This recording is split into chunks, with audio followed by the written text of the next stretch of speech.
Good evening, everyone. At first, I would like to I would pay my respect, and I bow down at the lotus feet of Sri Thakur, Paramartha Jagajanani Sri Padma, Param Pujapad Sri Barda, Acharya the Param Pujapad Sri Dada, Param Pujapad Sri Baba Dada, and Pujaniya Abin Dada.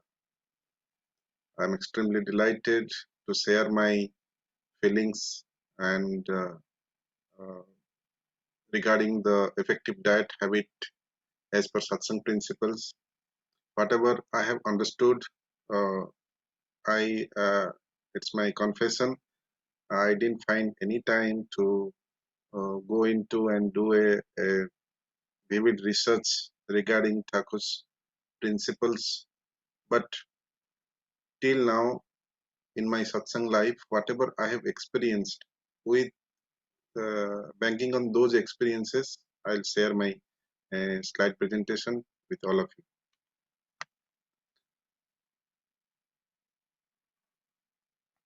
So all the satsangis, they know Thakurji is one great verse is there that Sadachare Rata Noy Pade Pade Tar Bhoy.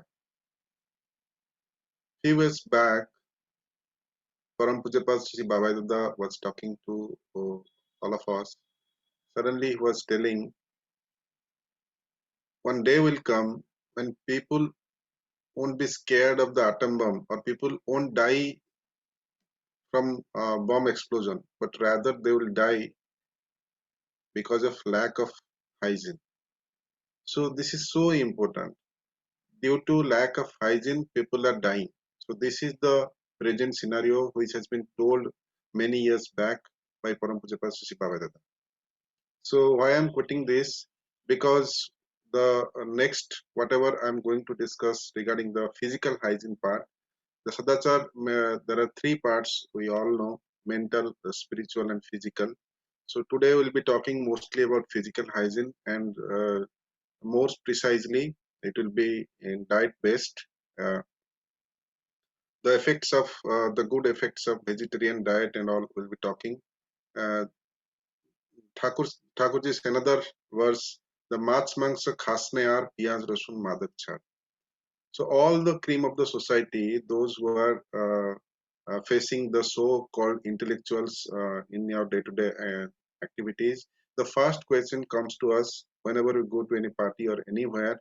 If we take vegetarian food, they will say, the intellectuals will ask the very first question.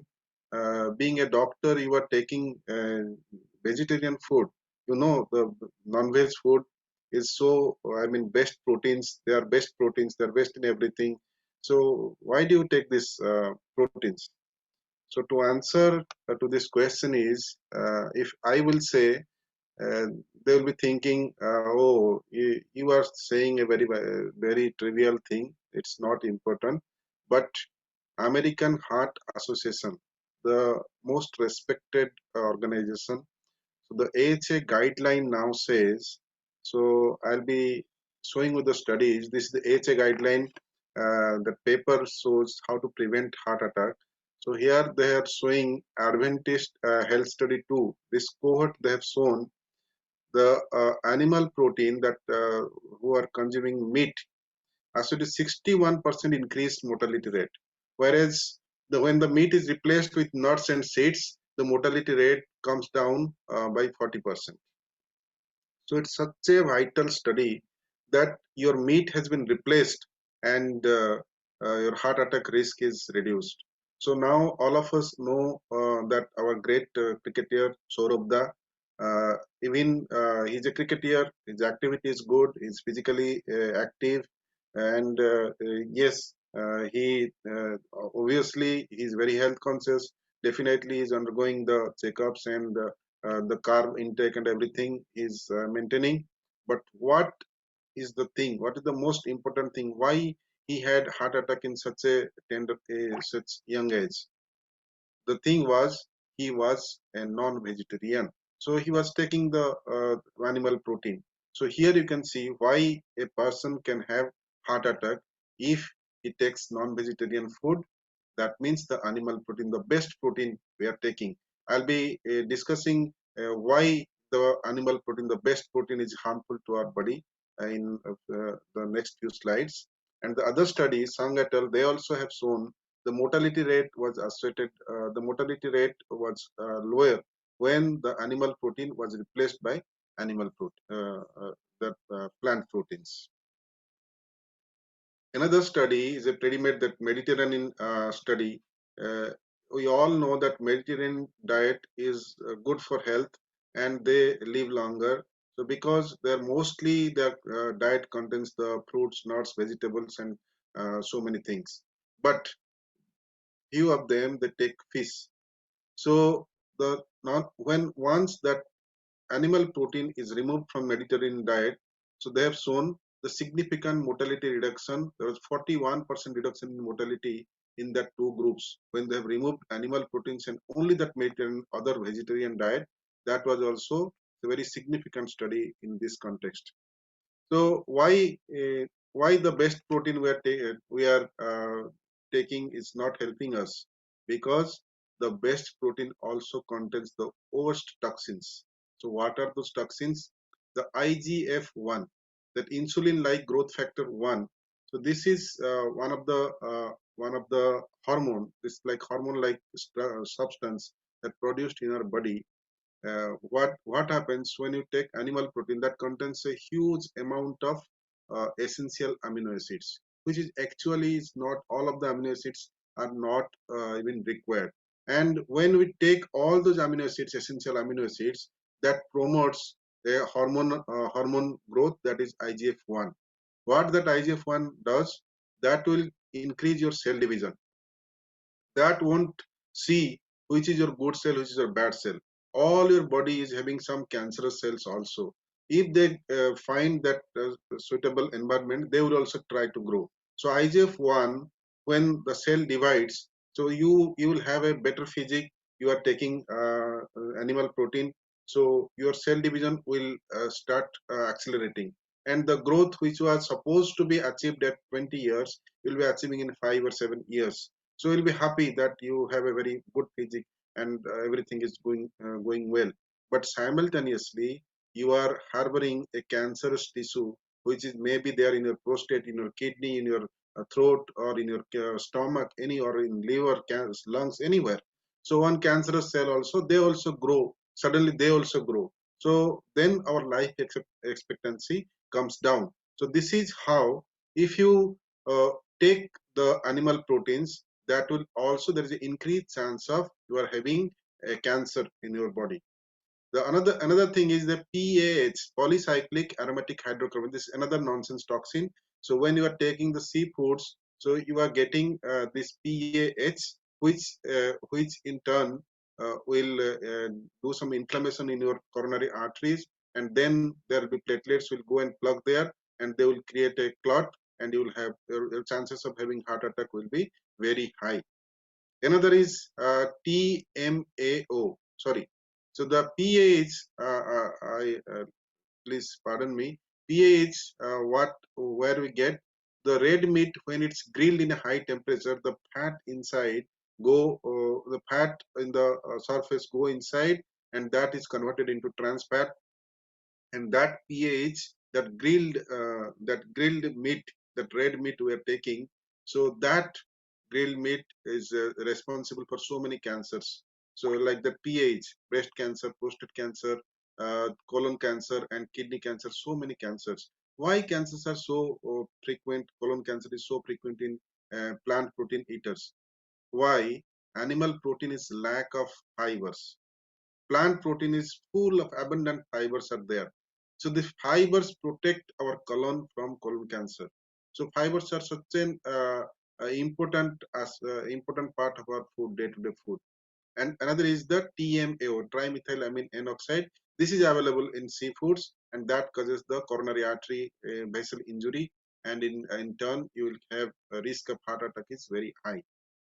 Heme iron is another. Whenever you're taking yes, of course, your blood hemoglobin level will be very high because you're directly getting heme iron. Heme iron is a very good iron for the blood formation, but simultaneously the heme iron also catabolize the other N-nitroso compounds that are free radicals to our body. And the free radicals, what they do, they are potentially carcinogens. They will produce cancers in your body. And another is the phosphorus. Whenever you are taking animal proteins, you are taking high amount of phosphorus. Body will try to neutralize it by producing more amount of fibroblast growth factor 23. FGF23 is another hormone. What it will do, it will cause your heart muscles to it will so your heart muscles will swollen up, your blood vessel muscle, whatever smooth muscles, that will uh, increase the thickness of your blood vessel. So you will have hypertension, you will have hypertrophic cardiomyopathy, and eventually your heart will fail. So you are taking the best protein, but at the cost of the heart failure. At the very tender age, early age, you will have heart failure, and people are dying with heart failure because of all these things which they will don't know. They're not aware of all these toxins they're taking simultaneously. So these are the few things I'm describing here. There are so many things which the science has not yet described. So better if we follow our forefathers, whatever the seers has told. So please go with the vegetarian diet, and more so now the celebrities now they are going vegan because of all these things. Whatever they are studying, whatever they're reading in the literature, so they are applying in their life. So vegan life is a best life, but Thakur has told, if with all the vegetables you take एक glass milk दूध, so 1 cup of milk is very helpful. uh, yes, of course, the vegetarian protein, everybody will ask, if we not plant protein, what are the proteins we can take? So soy protein is a very good protein. There are a lot of things, soy products like tofu, tempeh, endemem. Endemem is the tender soya beans, and the tempeh is, I'll show you the pictures in the next thing. Lentils like lentils and other legumes, they are very good source of the protein. Chickpeas is a great source of protein. Peanuts, best. Thakur has told, any form, peanuts and sesame, these two things has to be taken. The black sesame seeds, they are very good for health because they have antioxidant. They have scavenger property. They can reduce your bad cholesterol, and they have some anti-inflammatory property also. Like some injury has been happened to your blood vessels, they will repair it. So what else you can get the best thing? This sesame seed, Thakur has told, is the Krishna til. So this black sesame seed is very helpful, and peanuts and sesame, these two things is very cheap, and you can take in many forms, very various forms you can take this, and that is good for health. Almond, yes, it's good for health. It contains, if you take this, you will have your that HDL, that good cholesterol. I'll be talking about this HDL. It's a good cholesterol. This is the your protection force in your body, the protection force. And the bad cholesterol is LDL. So HDL is good, LDL is bad. So that HDL will increase with all these things. Almond and spirulina. Spirulina is a algae. That algae, if you take, like it's available in powders and tablets, 1 spoon of that 1 tablespoon of spirulina, that will give you 4 grams of protein. It's a high source of protein, high source of protein. So spirulina is a good thing. Quinoa, this is also a very nice thing. Quinoa, the pictures are given here. The right hand side, this is quinoa. And I'll show you some more pictures like the endemem. I've shown endemem, tofu. The last one here is the tempeh, and the nuts, the walnut, cashew nut, almond, all the nuts. So they are very good for health. And if you replace your food, some part of nuts every day you should eat. And rice and dal, they are very complementary to each other, so I'm not going to discuss in details, so that everyone knows. And soy protein, I confess I don't use soy protein, but yes, theoretically it's good for health, because whatever soy protein we take, it's that Nutrela, so that is also again good for health, definitely good for health. But the real soy milk, soy protein. The vegan, they usually go for this tofu, that the coagulated form of their soy milk. So everything is good for health. Chickpeas are very good source of protein. Chickpeas and groundnut. They're very cheap and everyone can take. And that milk protein, yes, milk protein is the animal protein where all the satsangis usually take. Thakur is told to take us that milk. Even that milk also, there are two types of milk. One is A1 milk, one other is A2 milk. That A1 milk has the end product is a endorphin, that opioid like substance, that is beta casomorphin 7. This beta casomorphin 7 causes lot of diseases in our body. These are all hypotheses. The type 1 diabetes, heart disease, infant death syndrome, autism. That lot of people are now getting autism. That the kids are getting autism. They're not able to communicate with the environment. So these are the things which were taking the milk, and were feeding those milk to our kids. So their behavioral disorders are coming, and some digestive problem. Yes, that milk, there are some certain breeds of the cow, they produce this A1 milk, and that A2 milk, that A2 milk casein, that is very good. So few breeds they produce A2 milk, and that is mechanically produced in all the foreign countries. But in India, the A2 milk is maximum. We get maximum number in the desi cow, so desi guy. So desi guy ka doodh is more rich in A2 milk. Because of this, all our grandfathers and grand grandfathers, so great grandfathers, they were using all this desi milk, and they used to live for 100 years without any problem.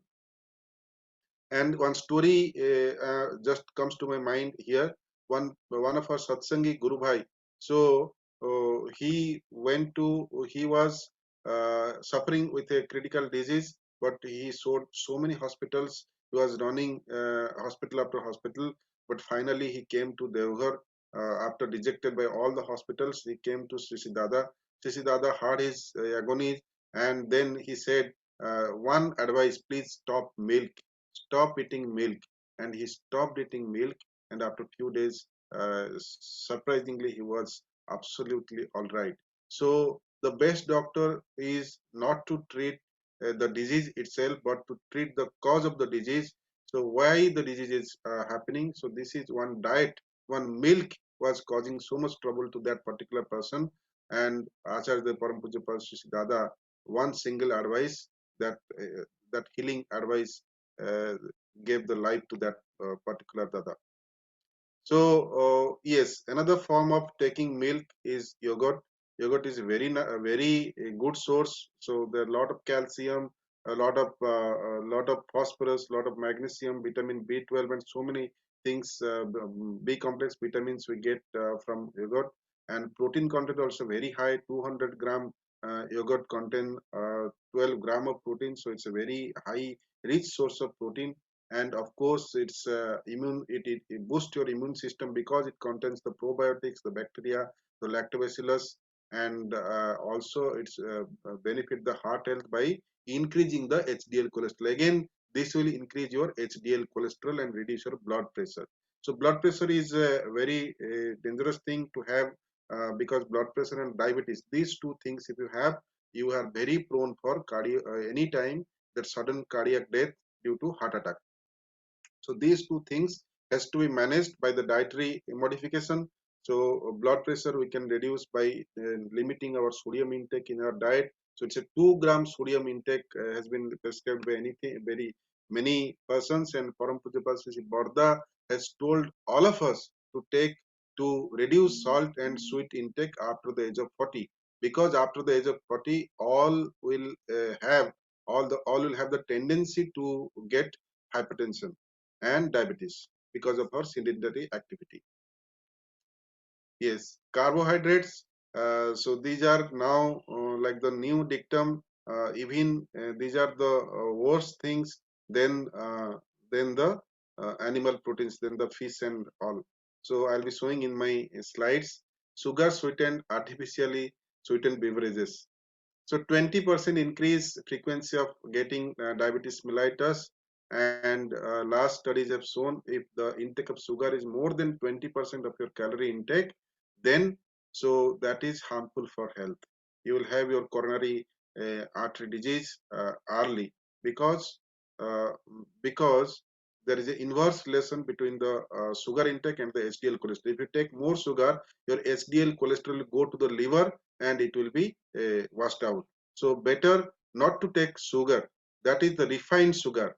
The refined, the examples are your soft drinks. They contain empty calorie. That 200-gram Coca-Cola contains 10 gram of sugar. 100 ml of Coca-Cola contains 10 gram of sugar. So you see, only 200 gram you're taking 20 gram of sugar. 20 gram of sugar means it's around 5 teaspoon. So 5 teaspoon. The whole day you can take some 10 teaspoon of sugar. But total, if you take tea, you are taking every time tea, you are taking sugar. So each tea you are taking 1 cube of sugar. So that sugar is also again going to your health. So what is the suggestion is the sugar content should be less than 5% of your calorie intake. One big Rasagolla Rajbhog you take, so that will contain 200 kilocalorie of energy. So if you walk for 4 kilometers, brisk walking, then you will able to burn that 200 kilocalorie. So if you take one Rajbhog, you have to walk for 5 kilometers. So this is how there is some relation, because you will be thinking we satsangis we have left all that fish, meat, egg, everything, but you are saying we should not take sugar also. Then how we live? Yes, we can take sugar. We can take rasagolla. Rasagolla has so many things that the casein, that protein is there. All fibers are there. So many things are there. We can take this, but other the free sugar we have to restrict. Should not take the added sugar, the products like all the biscuits, all so many things has all added sugars. We have to restrict those things. So sugar intake I have already told. Sugar, basically we should not take free sugars. That juice we are taking every day in our breakfast, there should not be any sugar contents. If naturally freshly prepared fruit juice, whatever fructose sugar, whatever that sugar is very good for health, that we can take. But that fructose, that is present in our that refined sugar, that is bad. Even jaggery is little bit better because it's not refined, and that contains some fibers and antioxidants. That's why jaggery, if you replace refined sugar with jaggery, that is marginally better, but better to avoid this all these sugarcane products. And the other thing is fat. Yes. So all are like all the health conscious persons, they're all worried for this fat content of our food. We know fats are three types. There are two types: saturated and unsaturated fat. That saturated fat is harmful. Till now, we were listening all these things, but nowadays the dictum are changing. I'll be showing in my next few slides. And unsaturated fatty acids. There are two types again: monounsaturated fatty acids and polyunsaturated fatty acids. All the shopping malls you go, they're flooded with the that oil, that refined oils, sunflower oil, olive oil, safflower oil, rice bran oil. So many oils will be there in the shelf. You will be worried, you will be puzzled, which oil should I take and which oil should I use. All these sunflower, safflower, they are very rich source of omega-6 fatty acids, and omega-6 and the monounsaturated fatty acids, actually that is the good fatty acid to take.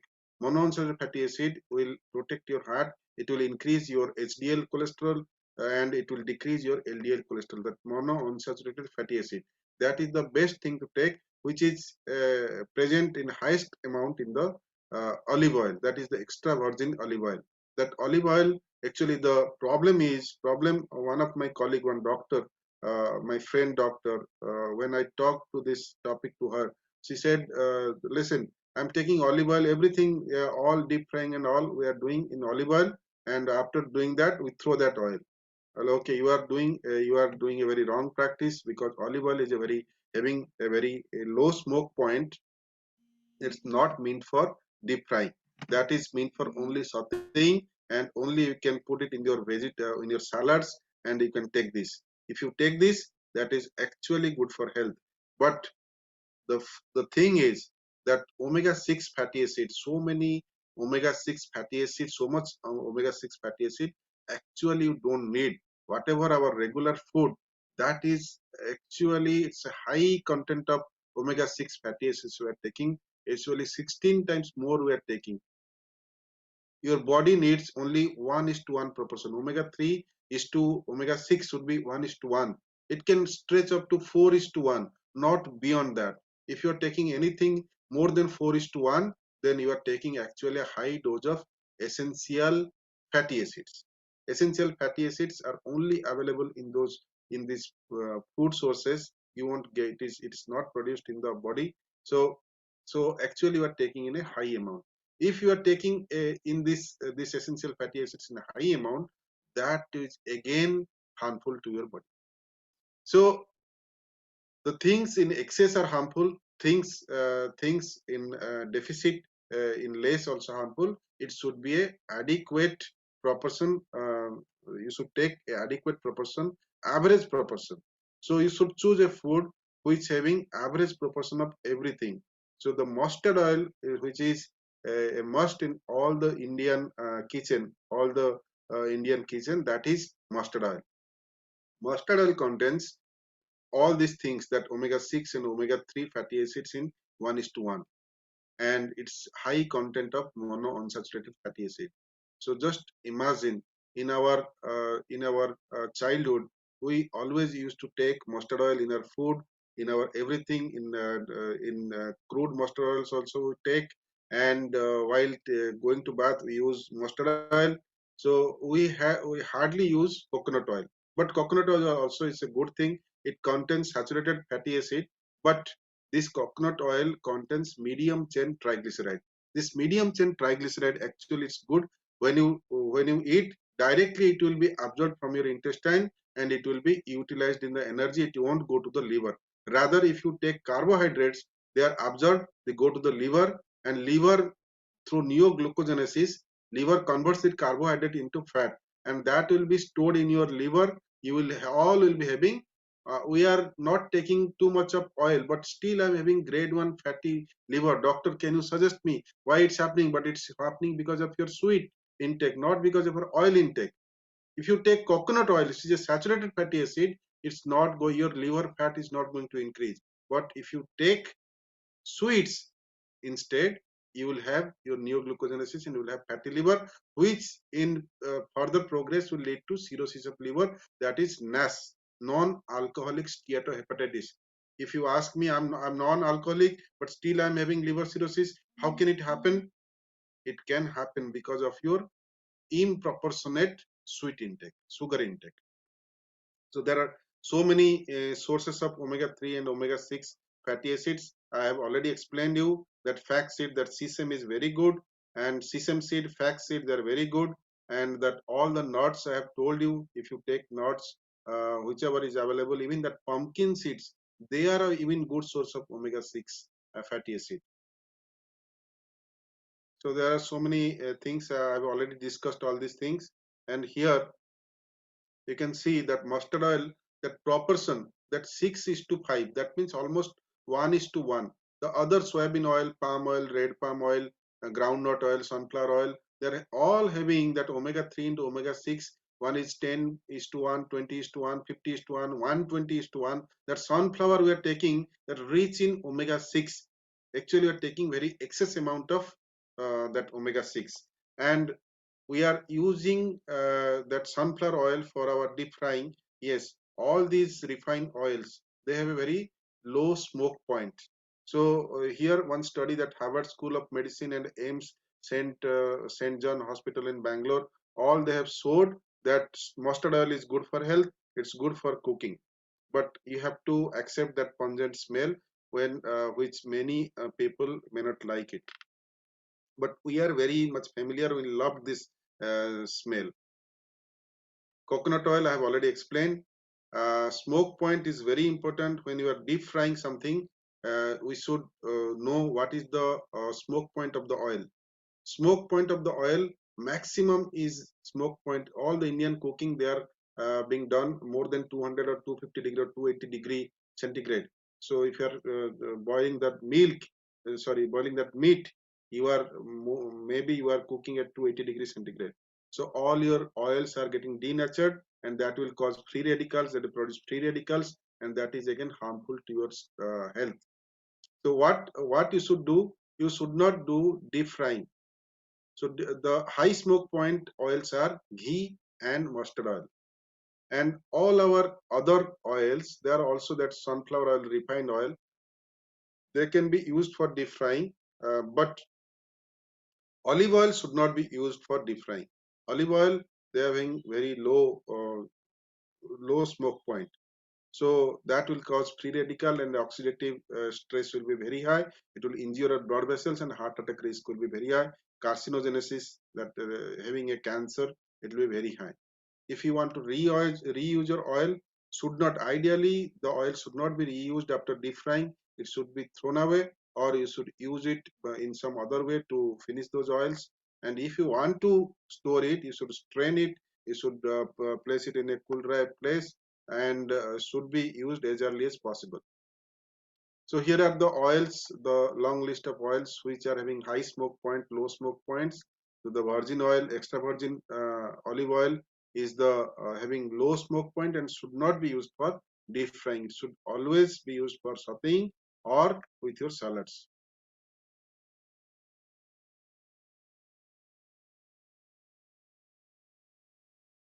Once I was sitting in Natmandap, Achardev Shishi Dada asked me, "Do you like that luchi?" I said, "Yes, I like very much." How do we prepare this? Do we use that refined oil? No, Achardev was laughing and telling me, "No, gentlemen, you just refined oil to eat luchi, that puri." Uh, I said, why? You should always use ghee to eat puri. I was surprised. I said, definitely he is having saturated fat. So definitely what he is doing is wrong and what we are doing is right. Even I suspected that time, that very moment. But later on, telling that day, few years back, that is the correct and that holds good. We should always use a oil which is having high smoking point to deep fry to eat your that puri or luchi, whatever. And if you reuse this, we are reusing that oil till it becomes like a grease, then you are gone. You are taking food, and it will increase your LDL, it will increase your free radicals, it will increase carcinogens, it will increase your cancer risk.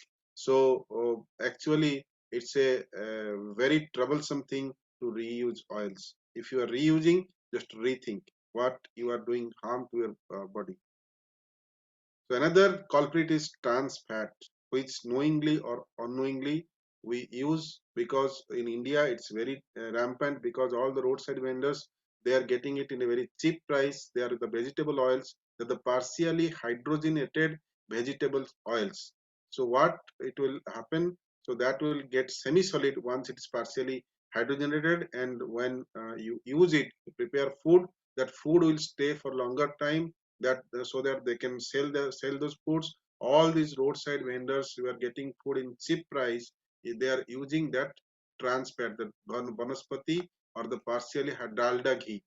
So what happens if you are using this trans fat? It's a double trouble. It will increase your LDL, it will decrease your HDL. If your HDL cholesterol, which is a good cholesterol which protect you from heart attack, that level is decreased, and your LDL cholesterol level is increasing, then you are in double trouble. Really, you are in trouble. So please avoid those things, and you should always check whatever the food you're eating, whether that contains trans fat. So what are those foods which contain trans fat? Those foods are like baked goods, cakes, cookies, pies, that choco pie and all these things, microwave popcorn, pizza, that French fries you are eating were very donuts, and fried chicken, all these things, that dried non-dairy coffee creamer, and that stick margarine. So many things they contain trans fat, and the mechanism is They usually directly go and sit in your coronary, and they will create a hip, and you will be having some degree 50% stenosis. We'll be doing coronary angiogram. Oh, yes, gentlemen, you are having 50% risk. Please modify your diet, and so that you will be your life will be saved, or you will be having very soon you will be having the chance of heart attack. So these are the trans fat containing foods which we are eating in the roadside. If you are using that banaspati or that dalda, so maybe you are taking trans fat. And all these cookies, that potato chips, that LDL containing that samosa which you like most, because the samosa, eating samosa is not bad, but the preparation, that oil is never, they never throw that oil, and that uh, that vegetable oil itself contains trans fat, that is harmful. Samosa is not harmful, but that preparation, the mode of preparation is harmful. Samosa you prepare in your house, at your house, with using a fresh oil, it's good for good to take, and you should take samosa. So why we're talking all about HDL? So high antioxidant foods like nuts, dark chocolates, berries, beets, beetroot, which you take, purple cabbage, so red grapes, spinach, and red bell pepper. So all the like colored fruits and vegetables, they contain high amount of antioxidants as well as HDL cholesterol. So if you take this, your good cholesterol will increase, and all the bad things, the antioxidant property will save you from many, and it will increase your immunity, and antioxidant will save you from removing the toxins from your body. Another is the drinking water. We are taking daily mineral waters without thinking what what way they are preparing. Even that bottle is food grade or not. We are taking some sasta mineral waters because we are taking mineral waters. Even the plastic pouches were also available a few days ago. So that plastic, what happens? There is a toxin in that plastic which is bisphenol A. Bisphenol A that usually leaches into that liquid, whatever liquid you store in that plastic bottles, so that leaches into the liquid, your drinking water, and unknowingly you are taking bisphenol A, which is again carcinogenic. So you are taking drinking water, that water bottle packed water, mineral water you are taking, but along with that bottle you are taking bisphenol A, which is again a harmful toxin to your body.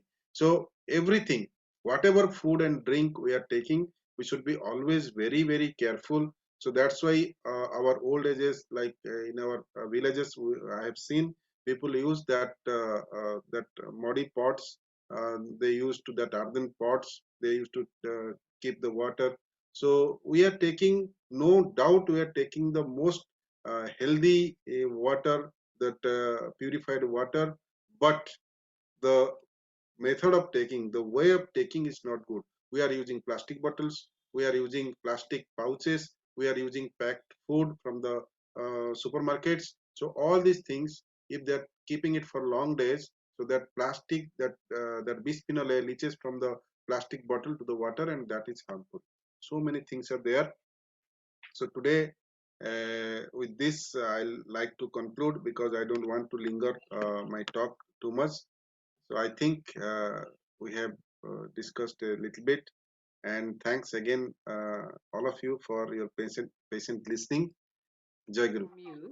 And so, is it enough that the intake of vegetarian food we're taking is enough for this the amount of strenuous jobs we do and exercise? Is it enough energy we get from the vegetarian food, working out and kind of things? Yes, yes, of course. Whatever I've told. So if you are a vegetarian, you can work out more. So if you are taking animal proteins, no doubt you are getting the best proteins, but along with that, you are taking so many toxins unknowingly. But vegetarian foods, it's healthier, and it's giving you enough nutrition. Nutrition content is very high, and all the vegetables, fruits, and nuts, they contain high amount of proteins, and that is more than enough, more than sufficient to sustain your life with vigorous activity. Even the soldiers can, if the soldiers, Thakur has told in many of his alochana prasanga that if the soldiers are taking vegetarian food, so the right time they can think properly, and if they are come to their form, so they will be fighting for longer time than the animal taking the persons taking the animal foods. So that is even better for the soldiers. Forget about you and me. Let me tell you, clarify some doubts. People think avoiding oil is good, but it's, yeah, oil you should take. Your energy comes from oil, so the fat content should be around 25% of your food. So oil is not bad for you. Ghee is not bad for you. Ghee is good for you. The new dictum is now good. Ghee is good for you, good for your cardiac health. So Yes. you should take ghee. You should take oil, but the preparation, what I have stressed upon is you should not reuse oils. You should use the proper oil. You should not use like it should be like 50-50. You use that refined sunflower oil 50% and 50% mustard oil. So Mhm. like in that way you can readjust your oil intake. But I guess enough. If you take only mustard oil, it's enough. You have enough fat content, and that is ideal, more than enough for anything. But yeah, we are habituated with that refined sunflower oil or safflower oil or olive oil. Olive oil you should take, but again I stress, olive oil should not be used for deep frying. It should be used only for sauteing and to dress your salads. And you should always have that green salads in your food, because Achardev, I have seen many people, Achardev used to tell them, you take green salads because they are having diabetes, they are having high sugar. That Achardev used to tell, you take a high amount of salads, and along with that you take 4 to 5 curry patta or neem patta 3 to 4. If you just squeeze it and you take this neem patta, that will reduce your blood sugar. So that is again another remedy, and many people are getting benefit out of that because I heard in Art Mandap, so I'm sharing it with you. Nowadays, sugar content is in every food. And is there any other food which we can eat which reduce the sugar in our body? Yes, so that's why the sugar content, what is allowed is up to 10%. Up to 10%. What I suggested is whatever sugar is already added to your food, that you take, no problem. But you don't take additional sugars in form of soft drinks, in form of that juice you take every day morning. And you, if you want to take juice, freshly prepared juice you can take, or you take a juice which doesn't contain any sugar. And you don't take that sweets which you like the most. You should avoid taking those sweets, because I always gave up taking sweets, and all my friends now, they are not taking sweets wherever we are going in Diksha program or anywhere we are going. Yes. So this is how you should restrict your sweet intake. The how much and what sort of units of oil one must take every day. All the fat content like oil, ghee, everything should be around 20 to 25% of your intake. So all the calorie intake. So if you are taking oil allowance is too much, so you can take 50 ml oil per head is like too much oil. What are the alternatives of rice? Alternative of rice. If you want to take rice, actually, if you are dieting, so rice, if you take 100 gram of rice, your tummy will be like give you the signal you are it's too heavy, and you are too much full. But instead you take two chapati, so that will be you feeling you will be feeling very light. But actually you are taking more calorie by taking two chapati rather than 100 gram of rice. So in that way, rice is good. Many dietitian now they suggest you take rice rather than chapati. But I will suggest, if I take rice, I feel bloated. So I would prefer to take chapati rather. For a low hemoglobin person, if the person is a vegetarian, then how to maintain his balance? I mean, how to maintain his diet? particularly being vegetarian along with low hemoglobin level? Yes, hemoglobin level, as I have already said, if you take animal protein, your heme will increase your hemoglobin level. So what I'll suggest, if you have low hemoglobin level, you are vegetarian, take iron syrup. Hmm. Take iron tablets for 3 months. Your hemoglobin will be replenished, and your everything will be iron content will be normal. So I think that way it is good for health. So take medicines when it is required. If you have low hemoglobin, please go for please. I'll suggest one more thing. It's not only the hemoglobin. Maybe you are deficient with the vitamin B12. Yes, you can take B complex vitamins. As I've already told you, vitamin B12 is available in your yogurt. So if you take yogurt, that will also help you. And all the vitamin that available readily available in the OTC, you can take that vitamins. So that vitamin will increase your vitamin B12 and all everything. Soy milk, I whatever I have heard, it's very it's tasteless and people don't like it, but they take it because they have to take milk. All the vegan people they take, but I have told already in my talk that Thakur has allowed us to take milk. So please don't hesitate to take milk. You can take 1 cup of milk, no problem. You can take the other form of milk, that is yogurt. It's very helpful. Try to take yogurt every day, even in your food. That is very much helpful for your gut and for your brain, and it's also antioxidant for your heart. Everything. Dalia khichdi substitute of rice, or dalia khichdi is good for health or not? Dalia khichdi is good for health because it's easily digestible. If you like it, it's good for health. Dalia khichdi, it's not dalia khichdi in satsang, but all our patients we give dalia khichdi. All our heart post-operative patients we give dalia khichdi on the very next day when they are out of ventilator. They start eating. We give dalia khichdi. So take dalia khichdi. You will reduce your weight. She has got some allergy with the yogurt. Yes, many people have allergy to lactose, so you can avoid taking milk and milk products. Lactose intolerance is a separate issue. I'm talking in general. So those who are having lactose intolerance should not take milk and milk products. And rest of the vegetarian diet is enough. Even that vegan diet is enough for your growth and everything. People thinking I'm not taking onion garlic in future, and that will impact to my body. So is it like that, or there is some substitute for that? Onion garlic is not required.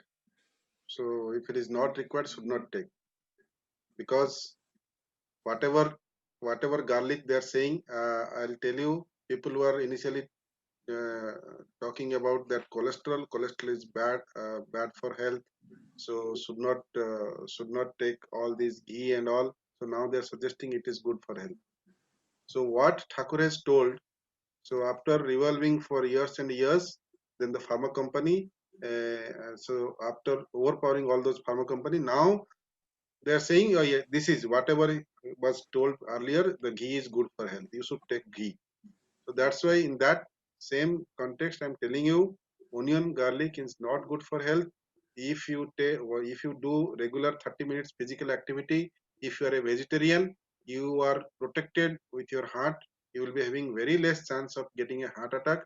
But yes, of course, one more best thing is that stress management. You should have very less stress at your home, and you should have a very peaceful atmosphere at your home to combat that heart attack risk, or that prevent that heart attack risk, rather than concentrating on onion and garlic.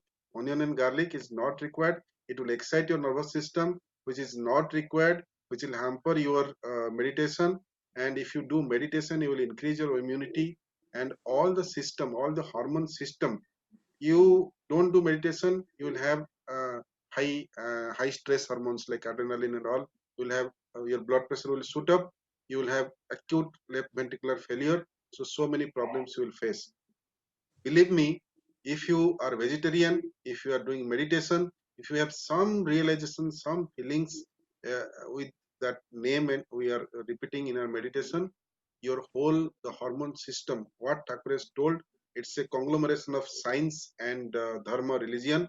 So science and religion, the best conglomeration is satsang. Whatever the capsule we are giving, jajan jajan ishtapiti swasthya literature, again coming to that basic principles, what we are following is the best thing to follow in a individual's life. So should not take onion and garlic. I'll tell you one interesting story. When I prayed before Baba Dada ki I'm going to medical college, so how I'm a sustain holder, how I'm going to survive. He said, "প্রাণ গেলেও ভালো, আদর্শ ত্যাগ করা ভালো না." If you sacrifice your life, that's even better. You should not sacrifice your ideal. So that is what he told, and that is what I followed, and still I'm alive and I'm hearty and healthy. Artificial things are getting mixed up with vegetables. So, what can be done about it? It's a very good query, but sorry to say, this is our fight. Actually, it's not required to put that colors what they are putting. I have seen people are putting that for all the vegetables in that green thing, and it's actually not required. Why, I don't know why they are doing. Uh, this is our fight against like the human character. The satsang whole principle is to change this human character. It's not required. They are unknowingly, for their small interest, they are giving that poison to us. It should not happen. You should always be careful. Thakur is told you wash everything before you cook it. So that's what you are doing. Whatever you are doing is good thing. We cannot prevent this because as a part of this is a social stigma. You can say as a part of society, as a member of this society, this is our fight against to change the human character, and we should get the original thing. We are not talking about the adulterated things. Definitely better because of they are devoid of these pesticides, they are devoid of these colors. uh, this is how we can change it. Have some sort of food, the fat will stay in the liver. Yes, If it yes, is it's a possible. very good, it's a very good query. I can tell you that I will like to explain it again and again, because the sweets we are taking, the sweets you are taking, so they are getting absorbed into the liver with that fructose sugar. That fructose sugar, they directly they bypass that glycolysis pathway. There are all scientific things I'm not explaining you, but that gets neoglucogenesis. That means that glucose is converted into fat, and that is getting deposited in the liver cells. So you are taking sweets, you are not taking fat, you have already restricted yourself, but that sugar, high sugar intake in your food, that is getting converted to fat in your liver, and that is getting deposited in that thing. So this is the way. So this is the way you are getting fatty liver, and the fatty liver, if you don't check it, if you don't do exercise and go on taking sweets years after years, that will lead to that NAS, non-alcoholic steatohepatitis, that will lead to cirrhosis of liver. So that is ultimately you will be having liver failure if you don't check it in a proper time. So neoglucogenesis is a very important thing, which is not because of the because of the fat intake, it's because of the sugar intake, high sugar intake. Especially in the pandemic time, people start taking multivitamin and vitamin C regular basis every day. Is it they are going to be continue, or we need to be check before taking these vitamins? Should not take. So vitamin C, if you take, so you can body will wash it through urine, so no problem. But that multivitamins you should not take more than 3 months. Pandemic situation, don't be panic. Whatever sadachar we are following, that is more than sufficient. Believe me, I personally I have not taken it more than 1 month, because of doctors are very bad patients. That's why I have not taken. But you should take at least for 3 months. So 3 months is more than sufficient, should not take more than that. Do we need to continue and stick to mustard oil all the time, or do we need to keep changing the oil and every couple of months or every month, like from sunflower oil to mustard oil or rapeseed oil? Yes, so what I suggested is you mustard oil, these are all very research papers I'm saying you, but nowadays the recommendation is it should be 3:1 or 2:1. I mean, sorry, 2 is the 50-50. You take rapeseed oil, sunflower oil, and mustard oil, you mix it. So 50% that omega 6 and 50% monounsaturated fatty acid. So that will be, I think, better. So you should mix your oil, should not take a single oil in present day scenario, because again what that ma was asking, mustard oil is you kachi ghani if you are getting, that's good. Again you are taking refined mustard oil, that is not good. Is there any proper food for hyperthyroid patient for healthier lifestyle? Hyperthyroid. Yeah, hypothyroid, you should always consult your endocrinologist and take medicines. Food habit doesn't matter, but yes, uh, the food containing that iodine containing foods and all those things you should restrict. That is I'm not the proper person to guide in this particular question. It should be guided. It should be answered by an endocrinologist. So is there any specific suggestion for food habit during this pandemic time? Yes, you should eat healthy foods, definitely proteinaceous foods. So that is the building blocks of your body, and all the antioxidant containing foods, and less sugar, of course, less sugar, more nuts, high protein content foods. High protein content foods are, I have already told you that Krishna til, that groundnut, chickpeas, and all those things you should eat properly. You should eat more. That protein content should be around 30 to 40%. So you will be protected. Your immune system will be very high. Basically, whatever food we take, we want to increase our immunity. In this pandemic situation, your gut immunity should be very high. So that will be increased by yogurt. Yeah, it's very good. It will protect your gut. And of course, I'm missing one, that is the thankuni. So thankuni you should take every day morning. Thank you very much. Thank you. Jai You have explained in a very highly eloquent way, and whatever you have told today is very clear and persuasive. And I'm definitely sure everything it will be all will be very highly helpful for everyone. Thank you so very much. You have joined us and given us so much of information. Thank you, Dada. Joy Guru. Joy Guru. Thanks for inviting me.